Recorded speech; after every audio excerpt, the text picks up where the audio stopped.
Hoje nós vamos falar de um assunto que eu gosto muito, um assunto bíblico, um assunto onde demonstra, a Bíblia demonstra, né, como nós fomos feitos, quantas partes temos, porque é uma confusão nas igrejas cristãs que é corpo, alma, espírito. Quem é a alma, quem é o espírito, onde é que está por aí, está passeando, quando a pessoa morre, para onde é que vai?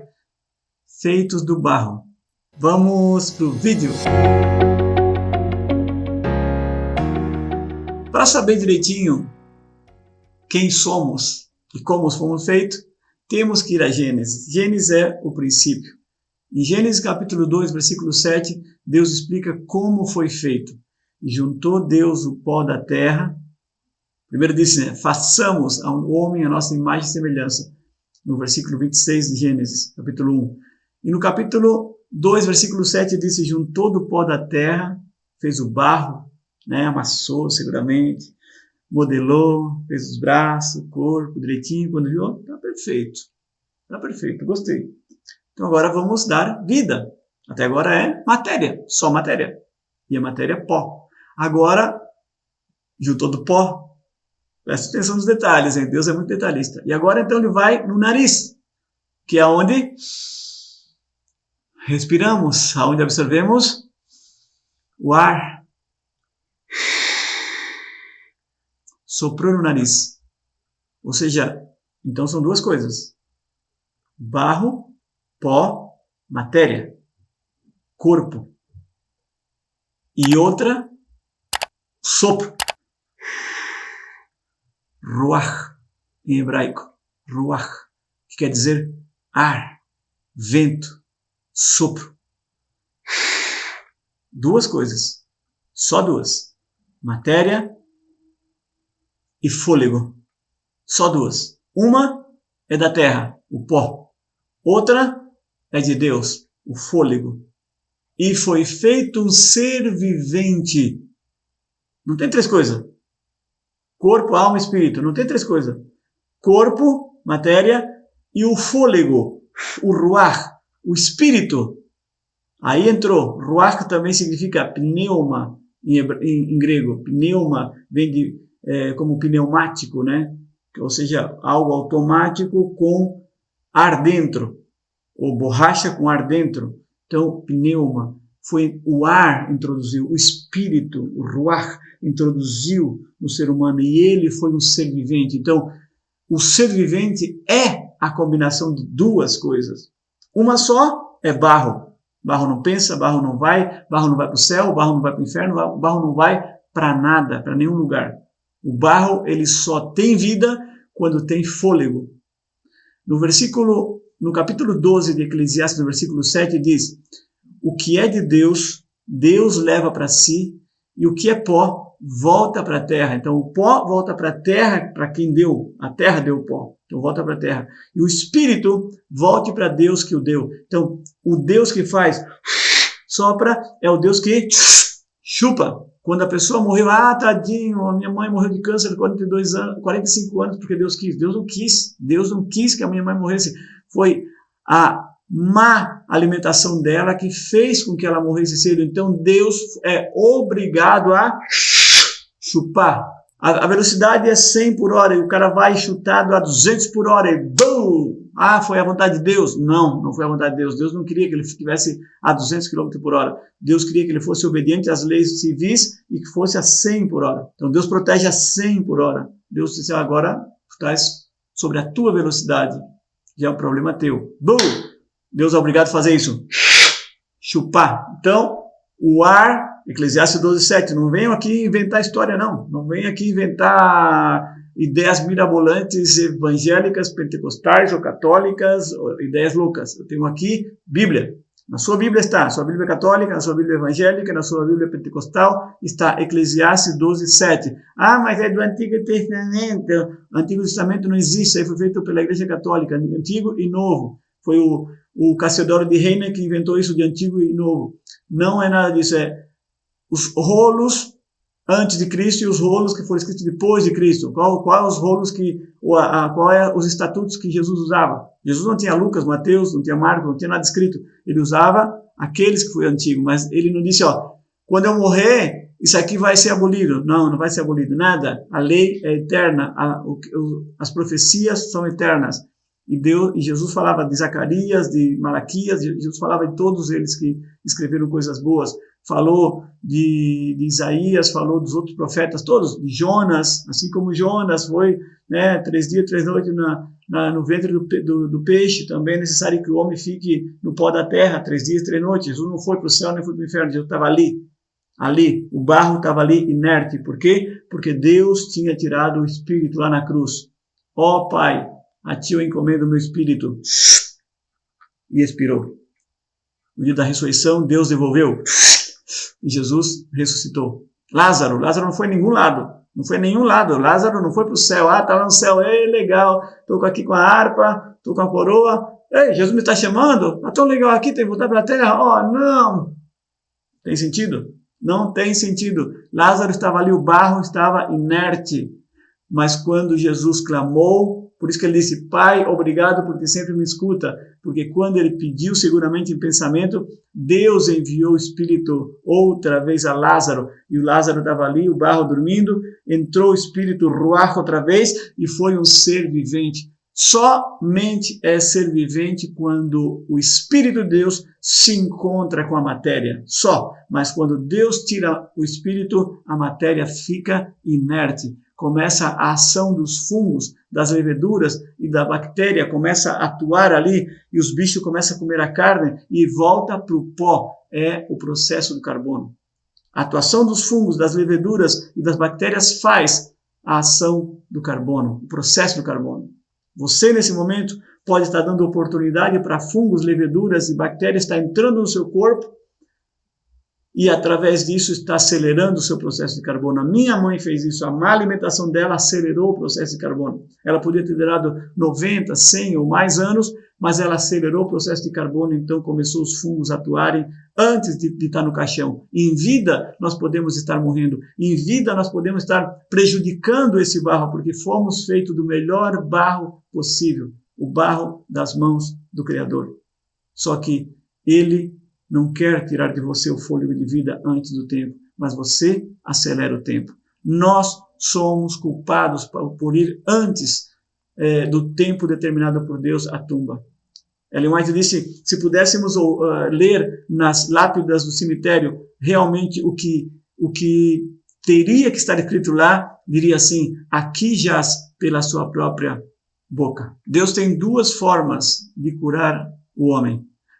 E uma através da fé da pessoa e outra através dos meios naturais. Vamos mostrar através de 2 cegos. Bartimeu, ele tinha conhecimento de quem era Cristo e ele foi atrás de Jesus. Quando ele soube que Jesus estava passando por ali, ele foi atrás e começou a gritar, Jesus, filho de Davi, tenha compaixão de mim, Jesus, por favor. E os discípulos empurravam, sai daqui, rapaz, não incomode. E Jesus parou, olhou, vem aqui, traz ele aqui.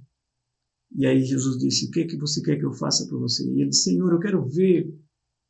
Eu sei que tu tens o poder. Por favor, me dá a vista.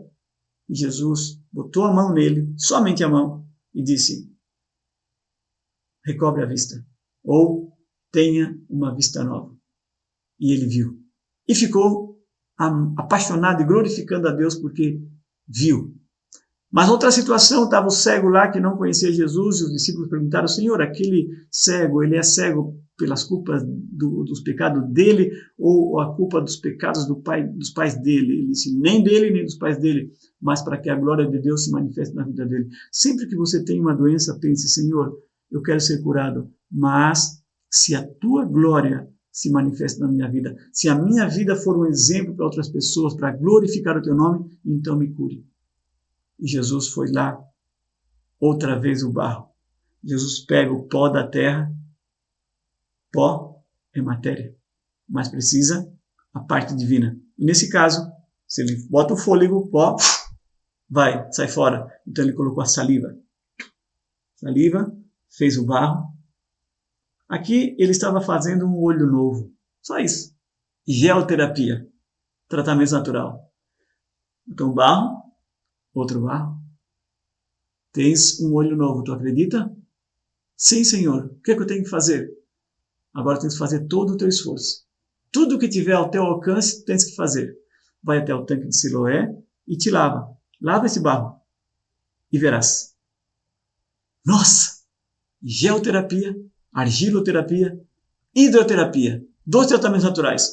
Eu tenho que colocar o máximo empenho, todo o meu esforço. Eu tenho que colocar para restaurar minha saúde. O resto, o milagre, Ele vai fazer. Tudo aquilo que é impossível para mim, denominamos milagre. Tudo aquilo que é impossível para nós, denominamos milagre. E o cego foi. Seguramente pediu, leve-me, por favor, eu quero ir urgente a esse tanque de Siloé, eu quero me lavar.